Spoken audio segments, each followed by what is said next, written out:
Hey there, welcome to episode 46 of Podcasting for Educators. Something that podcasters often struggle with is how to figure out how to promote or sell their offers, especially on their podcast. And I know that for many people, it might feel uncomfortable to do that. And you also aren't quite sure what the right balance is of how much free value you should give on your show. If you've ever felt uncomfortable with selling or unsure of how often you should do it, you will want to stick around for this whole episode. I have Melissa Lynn on the show talking all about shifting our sales mindset, ways that we can sell on our podcast, and how often we should be selling, as well as ways to attract more customers. Melissa Lynn is a previously successful chemical engineer turned multiple six-figure business coach and business owner. Over the course of 2.5 years, she was trying to DIY her online business and it went nowhere. She was barely making $1,000 most months until she decided to push past her fears and take real action. After figuring out powerful strategies and shifting her mindset, she went from barely making it to fully thriving in it. Now she helps other women do the same with their businesses. Let's go ahead and get to the interview. Your podcast is a powerful tool that serves your audience and your business. But how do you manage it all, bring in new listeners, and convert those listeners into customers? That's what this show is all about. Welcome to Podcasting for Educators. I'm Sarah Whitaker, classroom teacher turned podcast manager, and I'm here to help you get the most out of your show, all while making an impact on other educators. Hello, my friends. Welcome back. We are here with Melissa. Melissa, welcome to the show. Hi, thank you so much for having me here. I'm so excited. We've got some fun stuff we're going to be talking about today. So thank you. Warm welcome. So excited. I am excited as well. I'm so happy to have you here and so excited for our conversation today. Now, before we jump in to that conversation a little bit deeper, could you tell us just a little bit about your background and how you got to where you are today? Yes. So this is such an interesting story, and I get so many head turns whenever I share my story. So I'm excited to share it with you. I was actually a chemical engineer turned business coach. I'm going to go into a little more detail on how that happened and how I pivoted and shifted. But I'm going to go back to when I was a little bitty itty girl. So I am half Chinese and I grew up in a very traditional family. And growing up, my grandparents came over from Hong Kong and they literally knew no English. However, they did know the words husband and doctor. So that was success to them. And I kid you not, I would go to the grocery stores with them because they didn't speak any English. But they knew those two words. And so from a very young age, that was put into my head of that's what success looks like. You need both of those to be fulfilled in life, to be happy, and we'll be so proud of you. So moving along, went to high school, did the things, was going to be a doctor, learned out pretty quickly I could not handle the sight of blood. Ended up passing out in class. It was such an embarrassment, but you know what? I shifted quickly. Luckily, I was great at math and science, so my parents settled for engineer, and I went with chemical engineering just because there's tons of options. It was kind of the safe option back then. And I went into the real world. And so I was a chemical engineer for about 5 or 6 years in the real world. And it's so wild because on the outside, it had looked like I had done it, right? I had made it. I hit the jackpot. I was almost at 6 figures, early 20s. But what people weren't seeing was what was happening kind of in the inside, right? I was working literally 12-hour days. I was working weekends. I was on call 24/7. 1 week of vacation, I had to fight to get anything more than that. And it was just frowned upon if you even used any of your vacation. And so I was just starting to just feel my heart get smaller and smaller and smaller. I was mid-20s. The 20s are your years to go and just live life. And I didn't see that happening. And there was just this one day where I can remember I was leaving work at 6 p.m. I'd gotten there at 6 a.m., leaving work, and I saw my mentor, my boss, still there. And then his boss and the CEO still there. And I just saw myself looking into my future. That's where I'm going. That's not where I want to go. So while all this was happening, I was actually really into health and fitness. So I was doing a lot of bikini bodybuilding competitions, and that's when Instagram was really starting to take off. So I was sharing a lot of it there, and people started to reach out to me. And so I had this kind of ding, ding, ding moment, light bulb moment. Wow, I can actually help other people with this. So that's how my first business started. I started as an online health and fitness coach and then scaled that business beyond 6 figures while in my 9 to 5, and then left my 9 to 5. Then eventually more people kept coming to me asking, how did you grow your business? So eventually I did pivot to business coaching. I've been doing that for almost 5 years now, full time as a business coach. And so that is my story wrapped up in just a few minutes. And there's so much we can dive into just in terms of my story itself of leaving my 9 to 5, the security, the safety, what that looked like. And it's crazy because a few months after I had left, the entire engineering team got cut. And so like nothing is safe. Yeah. Like no 9 to 5 is safe whatsoever. And something that I deeply believe these days is the only safety is really creating your own business, right? Where you are the CEO. That's the safest thing you could do. And my parents might think I'm crazy for saying that, but it's what I deeply believe, especially with everything we've all gone through these past few years. It's been crazy. I know. It really has been crazy. You know, so many people lost their jobs during COVID. With a lot of people, a lot of good came out of that with starting their own business. It's been so crazy seeing how many people have taken that leap and started their own business. I love hearing your story. And as you were talking, I was forming a lot of connections, even though, you know, myself and a lot of my listeners are either current teachers or former teachers. And although that is a very different career than a chemical engineer, there were a lot of similarities in that you think that this is how your life is supposed to look. And you take the steps that you've always thought you were going to take, and you get the career. A lot of us as teachers, we grow up from being little knowing that that's what we want to do. And then you enter the profession, and I can very much relate to those 12-hour days and thinking, oh my gosh, is this going to be the rest of my life? And then, you know, a million other challenges with teaching as well. And so a lot of people have now, a lot of them are still in the classroom while forming their business at the same time, like you were doing when you first started. And that's a lot. That's a lot to juggle and to handle. So I think it's amazing that you've gotten as far as you have and that you stuck with it and you've become so successful. That's amazing. And so, yeah, a lot of people I'm sure can relate to your story. And I'm really excited to talk to you about kind of the sales mindset of being a business owner, because when you're a business owner, that is part of scaling your business is actually talking about what you offer and being comfortable with that.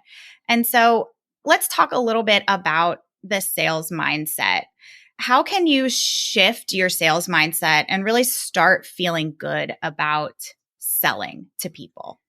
Yeah, this is such a great question. And I love talking about sales because at the end of the day, like with your business, it's not a business unless you are bringing sales in. It really is just a hobby. And we get to start to feel better about sales and really start to practice it before it can really we can become good at it and feel good with it. And it's funny because I can remember like the first time I ever did a sales call or even did any kind of sales, talking about sales, my podcast that I started a few years ago, things like that. I was absolutely terrified and I would just like beat around the bush. I wouldn't really sell. I would just kind of mention it here or there and really be afraid of being sleazy because of all the stories that my parents told me and taught me growing up, stories that my parents are still working through, and I'm trying to support them through their sales mindset. But at the end of the day, you just cannot become better at sales until you change your beliefs around them, right? We get to start to shift some of those stories. So if you believe that promoting is bad, you're going to subconsciously avoid doing it, right? You won't show up. You won't talk about it on your podcast. You won't show up on social media. And that means no money is going to be coming into your business, right? If we are worried about ripping people off, we're again not going to handle objections. If somebody comes to you asking a question or having a small objection, which is normal, we're human, but it's like a dog sensing a storm. If you don't feel good about sales, people can feel it. And even through listening to you on your podcast, they can feel it if you aren't 100% behind yourself or your offer, your digital download, your course that you have, membership. So you've got to really start to first change those beliefs and then get into the strategy side. But let's get into some beliefs that we have. I'm sure you've had some in the past around sales. I know I've had some. I know my parents growing up really put into my head. I want to apologize to my parents. I feel like I'm blaming them and putting all of the shame on them. No, I love my parents. No. Love you, mom. Love you, dad. But it did come from them where like selling is bad. Talking about money. Yes. It's very like you do not talk about money in front of other people. You do not tell people how much you make. You do not show how much you pay for things. Like money is bad, bad, bad. And that, 20 years of my life, it's a long time to start to shift your mindset. But we need to start to create new stories around these that are really going to help reframe those. So we've got, selling is bad. We can reframe that into selling is helping. Because at the end of the day, if you deeply believe in your offer, if you deeply believe in yourself and what you're bringing to the table, then as long as people are getting into your offers, you're helping them. But people can't be helped. People cannot get that transformation if you're not talking about your offer, especially as things are moving more and more into the online space. Like you've got to be talking about your offer. And this might scare a lot of people when I say this, but I sell every single day in my business. Like I am selling every single day. I talk about my offers every single day on every single platform because I want people to know I have the solution for them. So I know I just babbled on, and I'm sure there's some questions there, but we've really got to dive into what those current beliefs are now and start to really reframe them because none of them are facts. And I've got evidence for every single one of them to show you that selling is helping, selling is serving. I think that's one of my biggest mantras is that selling is serving because it really is at the end of the day. Yeah, I couldn't agree more. I think that's one of the best lessons that I've learned is if you have something that you have created that's going to help somebody, then you should be proud of that and you should talk about it. And talking about it is really the only way that more and more people are going to even find out about it and be able to then decide for themselves if they want to take action on it, if they want to purchase whatever it is. And I think specifically for anybody who's coming from the education space, it is a well-known fact that we don't make that much money in the classroom. And so when you start your own business, I think it starts with this money mindset of I can't even wrap my head around the idea that I could actually make more money than I was making in the classroom and that I have control over how much money I make and that there's really no ceiling when you own your own business. There's so many directions you can go in and so many ways that you can scale. And so I feel like that's the first piece is believing that you deserve to make this money. And then you owe it to yourself and to your audience to actually then talk about it and sell. Yeah. And also just add in just starting to have a neutral look at money, right? Money is not good. Money is not bad.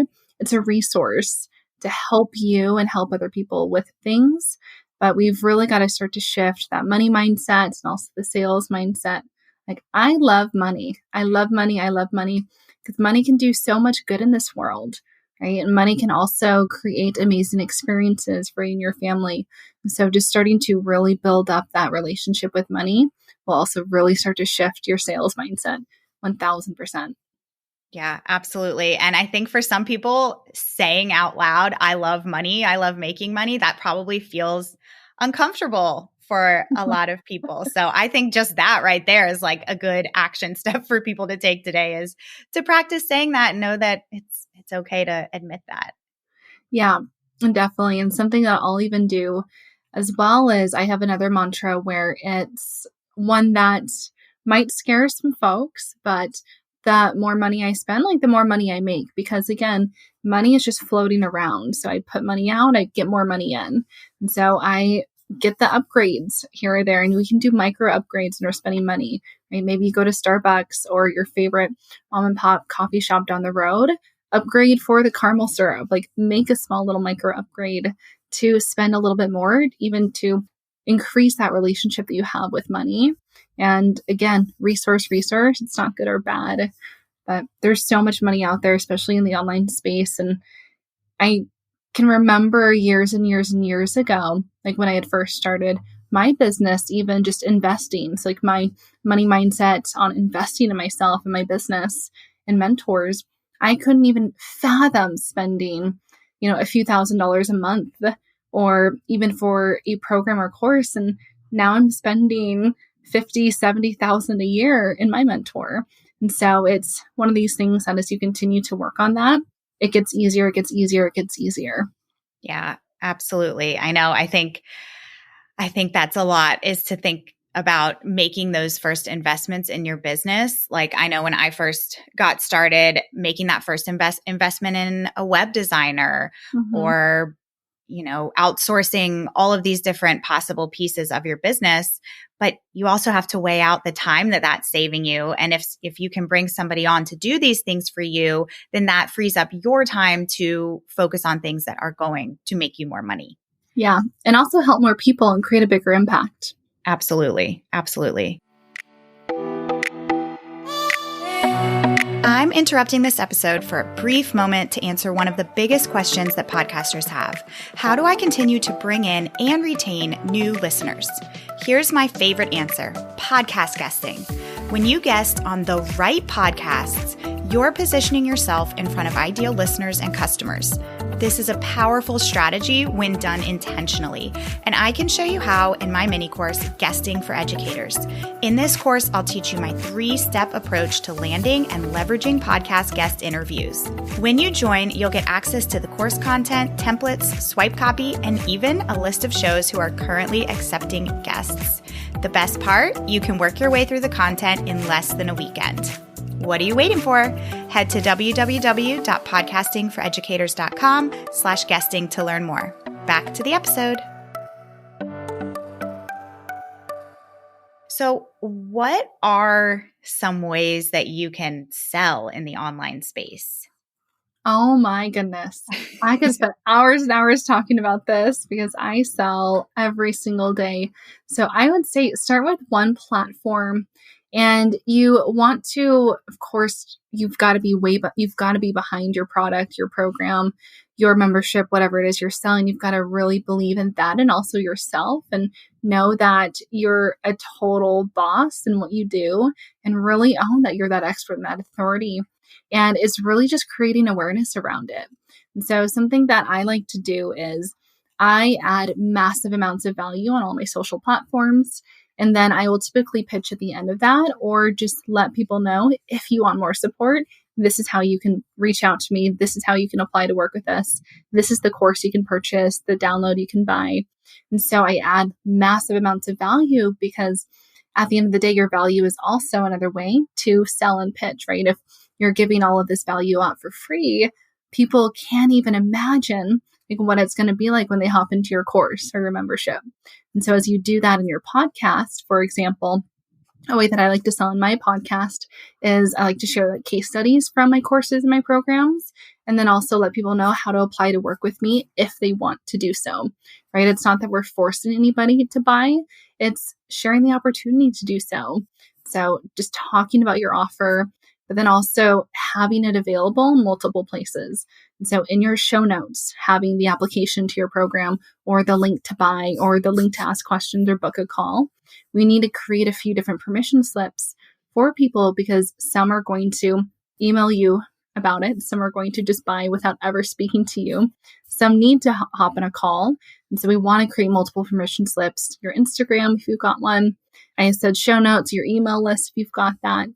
Your Instagram stories, but just anywhere that you are online, the more the merrier, because people need to see you and hear about it. It used to be 7 to 10 times. These days, it's gone way up. Like, yeah, I see your offer Yeah. Yeah, Probably absolutely. 15 to 20 times these days. I know. I'm trying to remember the exact number. I read an article a few weeks ago about this, and it is, I think, in the double digits now, because people are just slammed with all this content all day long. People are constantly selling to them.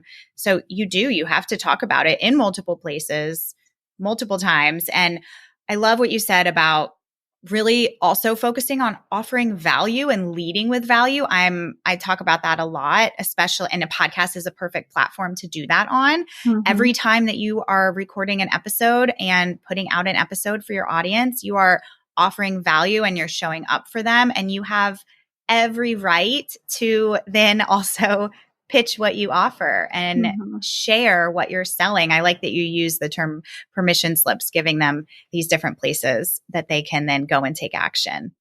Yeah, 100%. And as you mentioned, it is becoming a little bit more difficult these days to get in front of your audience with, if you're over on Instagram, for example, the algorithm, right? Just the algorithm in any platform, it's becoming more and more difficult. So we get to just get out there more and more, and it's just getting in front of more people. And also, people need to see things multiple times. And if you're afraid to push that post button or record that pitch for your program, ask yourself, zoom out, ask yourself, like, what is the worst that could happen here? Worst case scenario, they unfollow you, maybe they block you. Well, they weren't going to buy from you anyways. So it doesn't impact you whatsoever. Like, keep going, add more value. Your people are out there, and the right people are out there for your offer. We just got to get connected with them. You've got to keep talking about your offer, because if you talk about your offer, maybe podcast episode 50 for one time, but then your first listener doesn't listen till 60, and you don't talk about it again until episode 70, they're never going to hear it. And so you get to talk about it. I pitch multiple times on every podcast episode of mine. We have a pitch at the beginning, and then I'll also drop little pitches and talk about my offer, because I want people to know about them, and they need them. Lots of case studies throughout podcast episodes, but also, of course, value filled. So we do a good mix of both. Yeah, absolutely. I think that's the art of finding this balance between value. Like, a lot of people ask, am I giving away too much for free? And I always just like to think of it as, when you're putting out a podcast episode and you're offering all of this value, yes, it's free, but that's a good thing. It's building trust. And anytime that they're going to purchase something from you, whether that's like a one-on-one thing or it's a course, they're going to get more value in that. And even though you feel like I know some people feel like they're a broken record when they're talking about the same thing over and over again, but you bring up such a good point that people skim through episodes and you get new listeners, and they may never have heard you talk about this thing before, and it could be the exact thing that they need. I always tell people, and I tell myself, if I am pitching something or if I have an ad in a podcast and they don't want to listen to it, two things could happen. They could turn off the episode, or they can push that fast forward button and go past the ad, and that's the worst that's going to happen. Yeah. And if you can live with either scenario, like, you're good to go. Keep going, because there are 8 billion people in this world and growing. So many need you and your guidance. And I want to touch on the whole how much value to add, how much can I put out for free, because I get that question a lot from my audience and clients. And I deeply believe that you can never put out too much free information. Yes. Unless you sit there and record like 30 hours of content for one episode. Right. Like, you're not going to give your entire course away with your podcast episode. I have over 200 episodes with actionable steps in every podcast, and I'm still giving out more and more and more. And I show up every single day, and I'm doing mini trainings and different forms of content. You can never give too much away. Again, it's just creating even more trust with your audience. And with podcasts, I would say podcasts are such a great way to sell. Anyone who listens to like my podcast eventually purchases, right? We've got such a great community of podcast listeners, because there's so much that you can do in terms of creating that connection when someone's in their room, headphones in, just listening to your voice, hearing your energy, getting that value from you. Like, that's so many touch points, like, so huge there. So sell, please sell. Yes. Yes. I'm so with you. As you were talking, I have to share this story as like proof of this. This was a couple months ago. Somebody reached out to me because, with podcasting, it's like you a lot of the times don't really know exactly who's listening because not every listener is going to send you a message and say, I've listened to all of your episodes. Right. And somebody had reached out to me and asked if they could book I have one-on-one strategy calls, and they asked if they could book a call, and I sent them the link and they paid for the call, booked it. And we got on the call. And one of the first things she said was, I listened to all of your episodes. You offer so much value that I just wanted to pay you. I just wanted to pay you somehow. So, that is proof that people are listening and people those people that are sticking around, they want to support you and they want to learn more from you. You just have to give them the chance to. Exactly. People can't buy from you if they don't know how to pay you or how they can buy from you. Yes, exactly. Now, I'm curious about, because you're a podcaster and you've almost got 200 episodes. That's amazing. Is there any specific way that you track your ROI and you track who is coming from your podcast? I know that there's small different ways that people can do this. And sometimes it's hard because people might be following you in multiple places. And it's like a combination of those things that causes them to take action. But is there anything that you do specifically to kind of keep track of that ROI? Yeah, I would say, there's some things that take a little bit of tech in terms of like creating UTM links and things like that to track. However, if you want to keep it as simple as possible, which I definitely recommend in the beginning until you have like a tech VA or something like that on your team, then in whether you've got a digital download or a course. So let's say you've got a course in the client intake form, ask them how they found you, right? Just kind of like is it the Yelp reviews or like Google reviews, Google surveys, whenever you go to the dentist or something, like you go to an appointment, how did you find us? Just like that. We'll also create different application links. If it's for an application-based program, we'll have a different link or a separate application for the podcast in our show notes so that we can see it came directly from our podcast show notes as well if you don't have the resources to create those UTM links at the moment. So creating some different sales pages, some different links that only the podcast sees. As long as your website is easy to make duplicates, I know some are, some aren't, but just simply asking. I think I got on a call with a new client last week and I had no idea where she came from.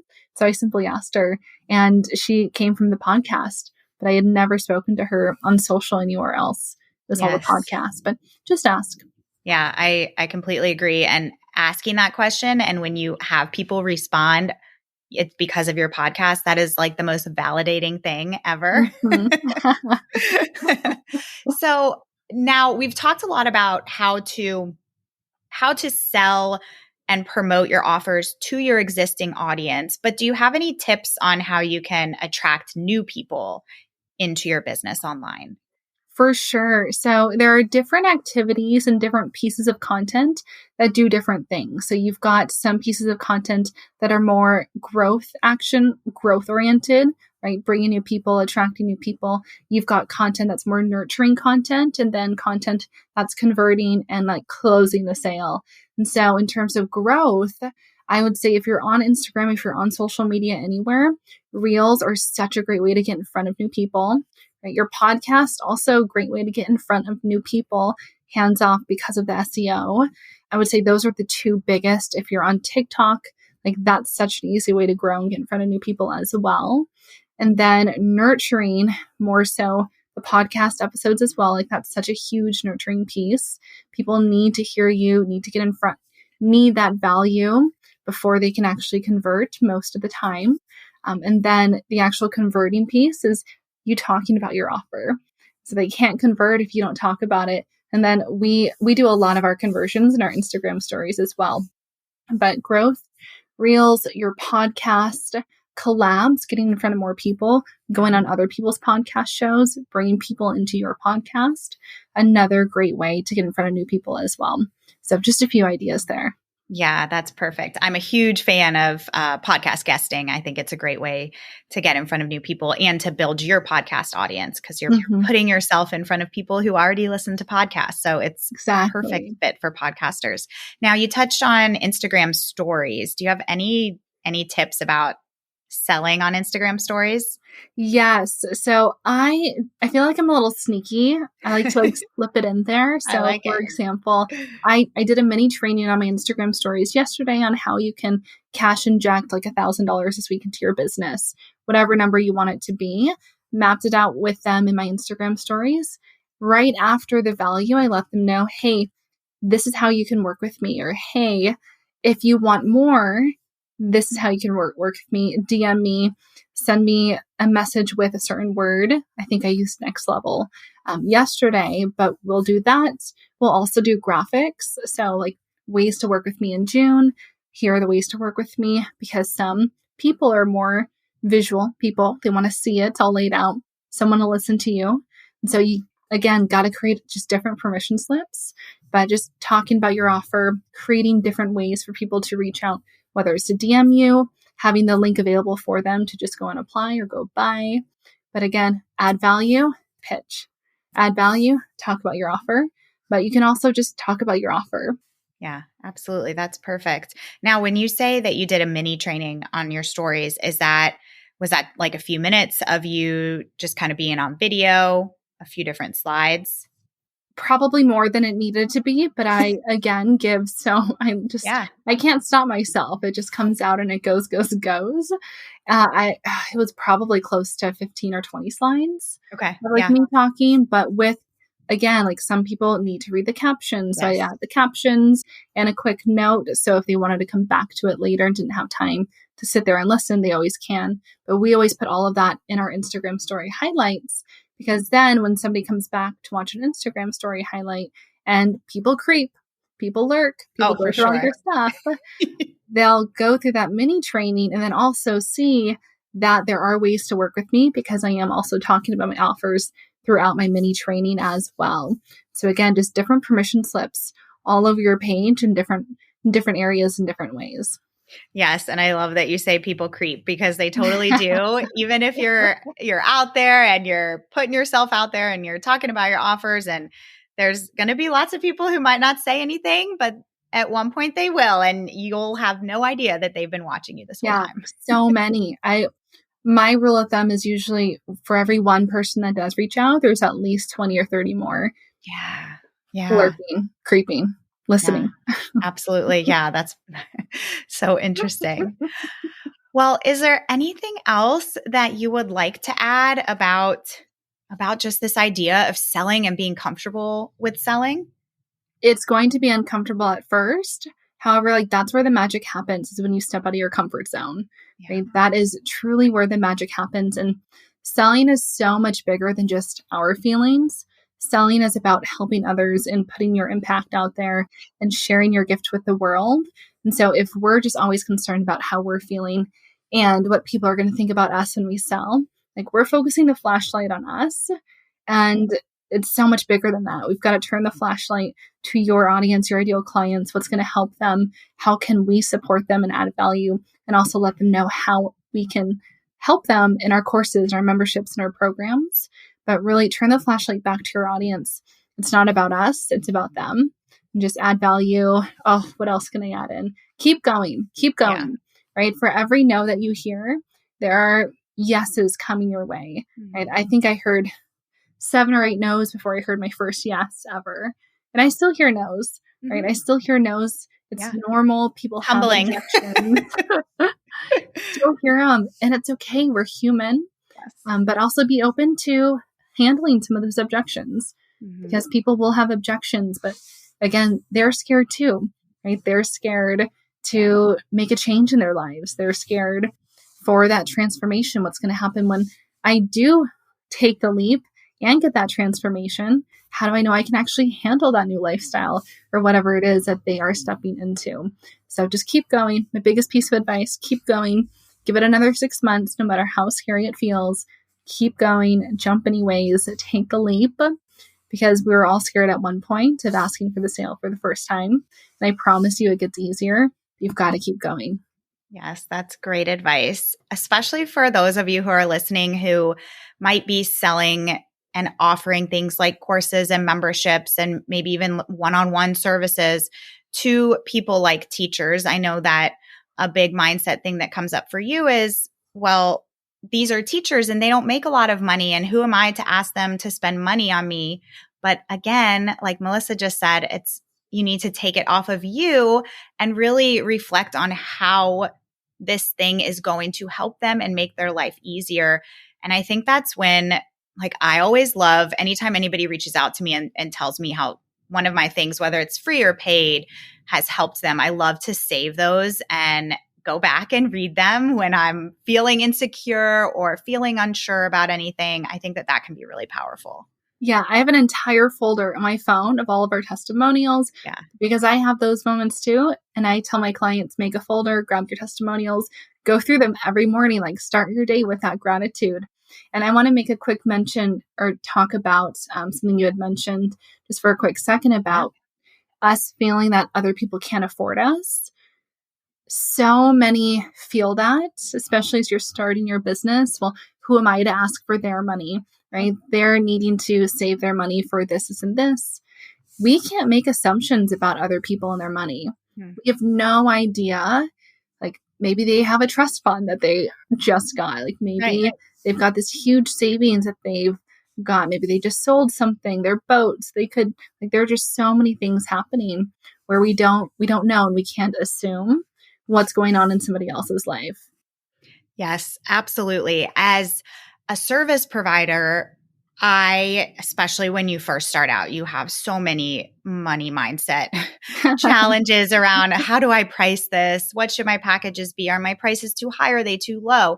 And I have people who will say my prices are too high. And I will have people come to me and say, oh my gosh, your prices are great. I've even had people say you should raise your prices. So everybody is going to think differently, and that's fine. There's going to be people that can afford what you are offering, and there's going to be people that can't, and that's their decision to make, not ours. Exactly. It's about you being available for those who are ready and who are taking that next step to step into that next container with you. Yeah, absolutely. Oh, this has been so much fun. Thank you so much for being here. Now, I'd love to know, I have two questions I'm going to ask you, but before we get into that, I'd love to know a little bit about your podcast and where people can find you. Yes. So you can find me on social. My handle is now _, Melissa Lynn, because my Instagram was actually hacked, shut down back in January. So I have an entire episode about it, but we're growing pretty quick. So, we're good to go. However, you can find me there. And then my podcast is the Fierce Business Babe podcast. We've got over 200. I think I just recorded 207 yesterday. It's crazy how fast it goes. It's 200 episodes. I still can't believe it, but it's all on the website, themelissalynn.com. You can find me on social anywhere. If you just Google me as well, I'm sure I'll pop up somewhere. Yeah, that's amazing. 200 episodes. I mean, a lot of people never reach that point. Do you have any advice for any new podcasters out there? Ooh, that's a great question. I would say batch if you're able to. For a long time, I just recorded one episode a week, and then if I got behind, I was just overwhelmed. So I like to batch. I'll sit down and record at least 2 episodes in one sitting. So I like to be at least a month, if not more, ahead. But just sit down. It doesn't need to be perfect. I've taken some past Facebook Lives that I've done and exported the audio and used it as a podcast episode, right? It doesn't need to be perfect, but get it out there and have fun with it. You've just got to find a way to have fun with it, because if you aren't, you're going to feel forced to do it, and you won't do it at the end of the day. So find a way to have fun with it. Yeah, that's great advice. I'm so with you on the batching too. And it doesn't have to be batching 10 episodes. Sitting down and batching 2 or 3 episodes at a time is going to get you so much more ahead than if you're doing that week by week, because that really is where people start to fall behind. So that's really great advice. Exactly. Okay, now on to the last two questions that I am asking my guests. The first one is just for fun. If you could interview your favorite childhood star on your podcast, who would it be? I love this question because it's something I've never heard. I've never been asked this question. It's such a good one because I was a 90s baby. So there's so many, I feel like that was like the era of the childhood stars. Right? So many back then. Yes. I've been feeling so nostalgic lately because I feel like we grew up in a really fun generation there's just not those kinds of childhood stars out there anymore. So I always love to hear what people say. If I was to choose one, I'm going to actually choose two just because they come as a pair. But I watched these two girls like from Full House all the way up and through all their little movies and their books and then everything else that they've created with their fashion lines and just everything. But I would say probably the Olsen twins. Like they have probably gone through some wild days. Yes. Where I would just like love to chat with them and just hear a little bit about their experiences and even some of their big life lessons. I think it'd be really cool. But I always have I'm not sure what it is, but I have this weird love for TV, movie sets, things like that. Like my goal in the next few years is to take a week or two off and figure out how I can go and hang out on a movie set. Yes. I'll even be an assistant. Like I'll do whatever. Like I'll pay you, let me come hang out. It's on a movie set. Like even like Star Wars or something cool like that. Yeah. So I love that sort of stuff because it's nothing I've ever been able to be a part of. Absolutely. That's a great answer. Those would be fun. That would be really fun to interview them. Did you have a favorite Olsen twin movie? Oh my goodness. I loved Holiday in the Sun. That was a great one. Yes. I like some of the older stuff. And I even forget they had like a TV series for a few years on ABC Family they did. I can't remember what it was called. I'm going to have to go and Google it. But they were older high school. It had to have been post high school. Oh my gosh. College era for them. Yeah. They just did so much. I was so sad I don't believe they came back for the Full House reunion on Netflix. I know. No, I don't think they did. I know. For it. What is Full House without the Olsen twins? Right? Oh, man. So fun. So fun. Great question. I'm so happy you asked it. Thank you. Okay. And then second question is, do you have any favorite podcasts right now that you listen to for business or for fun? So podcasts right now, I would say my mentor's got a great one. She's been putting out some newer episodes, The Sabrina Phillips Show, my podcast, of course. But you know what? I've actually been I've taken a little bit of a break because I was so heavy on podcasts for a while. The Tim Ferriss Show, I'm such a big nerd for Tim Ferriss. Like he's one I would love to meet in person someday. I would say those ones are some of my biggest ones at the moment. But yeah Tim Ferriss Show. Perfect. Well, Melissa, thank you so much for being here for this conversation. I really enjoyed getting to meet you and chat with you, and maybe I'll see you again. Yeah, thank you so much. I've had so much fun. Enjoy, get out there, go sell, and just keep going, ladies. Keep going, keep going. Love it. Thanks so much for listening to today's episode. To keep this conversation going, connect with me on Instagram at Podcasting for Educators. I'm always looking for an excuse to talk about podcasting. If you're looking for support in launching, managing, or growing your podcast, check out my online course, the Podcasting for Educators Prep School, at podcastingforeducators.com/prep school. I'll see you here next time.